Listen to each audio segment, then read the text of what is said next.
Cracker Barrel is dead because they have decided that they need to rebrand themselves. So I have eaten at Cracker Barrel a lot. During the commercial break, my mom texted me and said, your dad and I used to eat at the very first Cracker Barrel in Lebanon, Tennessee, spelled like Lebanon. Used to stop there going to Tennessee football games. The Southerners are not going to be happy about this. So I don't know what percentage of our audience has ever eaten at a Cracker Barrel. I have eaten at many different Cracker Barrels over the years.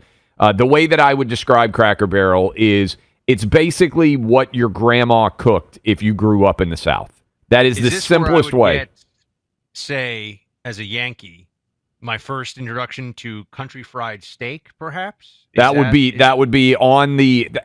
a very, they fry a lot of things at Cracker Barrel, as your grandma in the South would have fried everything. They have great biscuits and gravy.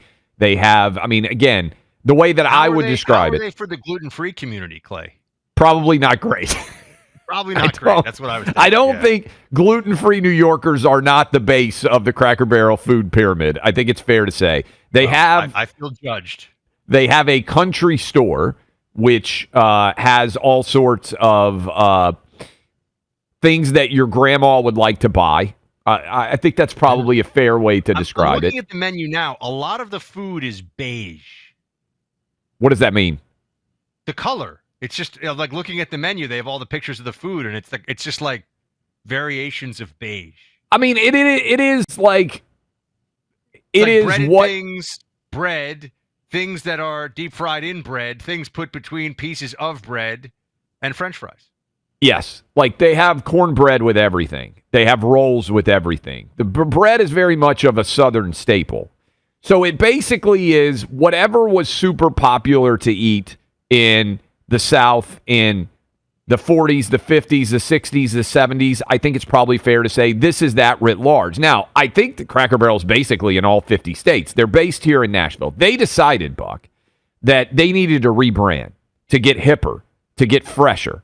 Now, of all the restaurant chains out there, I can't think of a less hip and a less forward thinking. And I actually think that's the strength of the brand. In other words, the nostalgia is what makes Cracker Barrel exist as a brand. If you want to go to a hip restaurant, you are not going to go to Cracker Barrel. That's not their brand. So they rebranded. They took the old grandfather off of their logo, sitting by the Cracker Barrel, and they now just have the words Cracker Barrel written there. The stock, this is crazy. The stock today has dropped $8 a share. They have taken $100 million off of the market cap. Do we have the audio of the cackling Rachel Maddow looking new CEO of Cracker Barrel? It's as if she is a terrorist trying to destroy the existing track. Like if you created a movie villain. She's a biscuit terrorist, Clay? Yeah. If you created a movie villain to destroy a Southern restaurant chain, it would look exactly like this woman looks. Do we have the audio of this woman? I think she was on Good Morning America talking about how everyone loved the rebrand. We will have it in the next segment, okay. So I'll introduce it.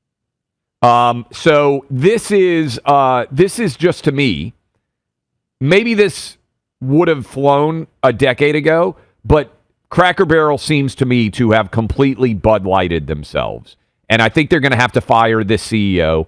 I think they're going to have to acknowledge what I just told you, which is Cracker Barrel is a nostalgic place designed to evoke fond memories of people who used to eat Southern meals like this in the past, and is not ever going to be something different than it is, and in fact should lean even more into the brand that it has created, as opposed to trying to be, I don't know, like an orange and brown version of Applebee's. No shame for Applebee's out there. It is impressively calorically dense in some cases here. The hash brown casserole shepherd's pie comes in at a lean 1,400 calories.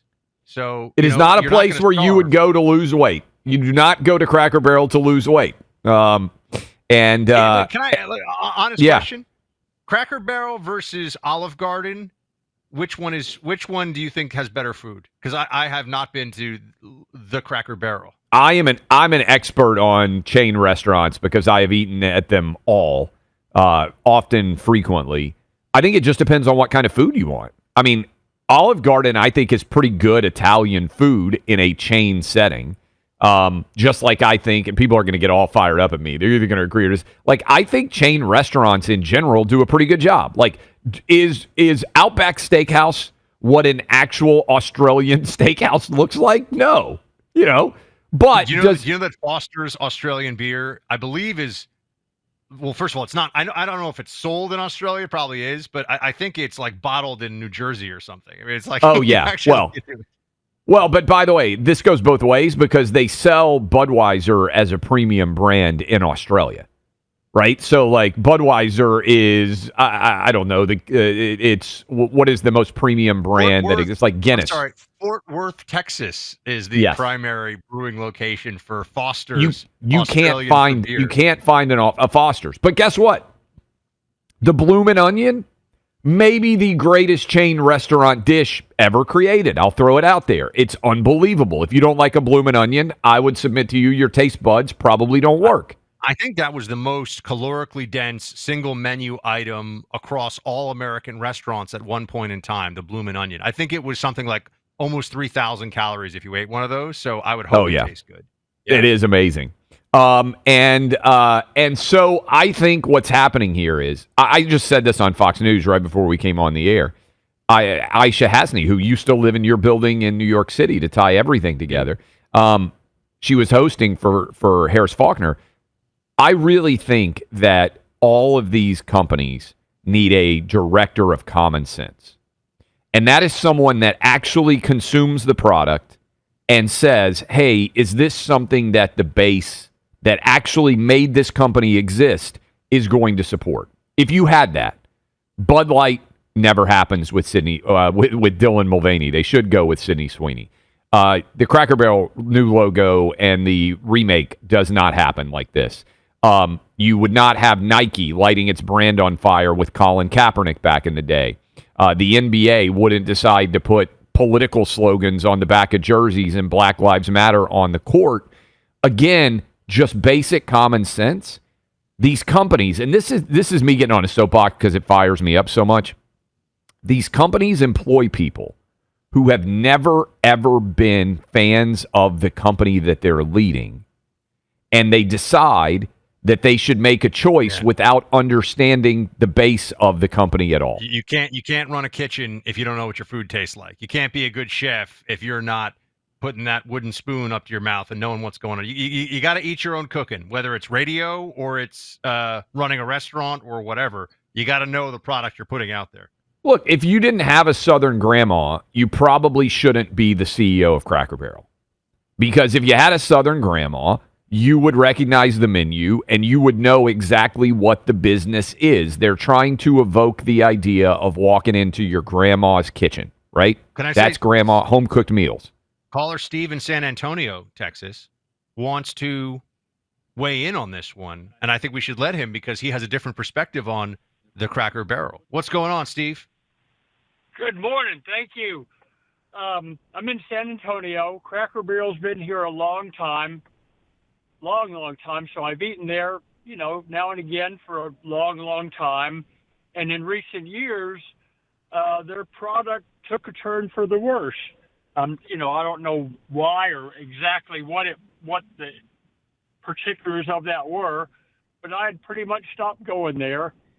And then I saw something that they've changed their menu. I forget exactly how they said it. So I went and checked it out. And yeah, it really did look different. And I saw food coming out that looked different, so I tried it. And they improved it like 500% from where it had dropped to. And okay, so that's thank you for calling in as a Cracker Barrel employee to tell us what you think. The stock. Dismissive of our esteemed caller's taste buds, sir. I don't buy that this guy happens to call in and give the exact corporate line that the CEO gave this morning on Good Morning America. In this audience of I'm just saying when you call in with the exact talking points of the corporation, I just question whether you are giving your true opinion. Maybe I'm wrong. Maybe he just happens to have the exact talking points. We'll play it for you that the CEO gave this morning on Good Morning America. I just think it's awful. I'm skeptical. You come for the Cracker Barrel, you best not miss. When you're talking about Mr. Clay Travis's Cracker Barrel here, you better know what are the odds? What are the odds that somebody calls in and sounds exactly like what the CEO would want them to sound like at the exact moment? The new country fried steak is just better. Look, I have no dog in this fight. I've never even been to this place. I don't even think I've seen one before. This is not a thing we have in Yankeetown in the Northeast, okay? I don't think there are any guys, are there Cracker Barrels up in the Northeast? I don't think so. I would bet they have a Cracker Barrel somewhere in rural New York. I would bet. It's a good question. How many different states are these in? I would bet the majority of this audience has been to a Cracker Barrel before.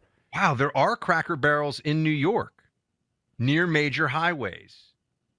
Yeah, not in New York City, but yeah, most people out there, I would think that they actually have probably been there. There we go. Well, if you think San Antonio caller was actually organic and he just happens to have the exact same opinion as the CEO, when we come back, we will play the CEO this morning saying everybody loves everything that she's doing. It's ironic how that always happens when the CEO goes on television. Everybody agrees with every decision they've made. But I want to tell you about Trust and Will. Maybe you were listening to producer Greg's final call at the end of the last show and you were thinking, hey, maybe it's time. I got to go get my Trust and Will done. Trustandwill.com. You can get 20% off right now. We're having a funeral for Cracker Barrel. Go ahead and take care of your own funeral. Get your Trust and Will done. Trustandwill.com is the website. 20% off when you use my name, Clay. Look, everybody needs to do this. If you think your family's going to feud after you're gone, grandmother, grandfather, dad, mom, whoever it is, if you're trying to make your family's life better and you're trying to leave behind less chaos, less division, and you just want what you think is best for the family, why not tell them exactly? You don't have to get a lawyer. You can save 20% right now. Trustandwill.com. My name, Clay. That's trustandwill.com. My name, Clay.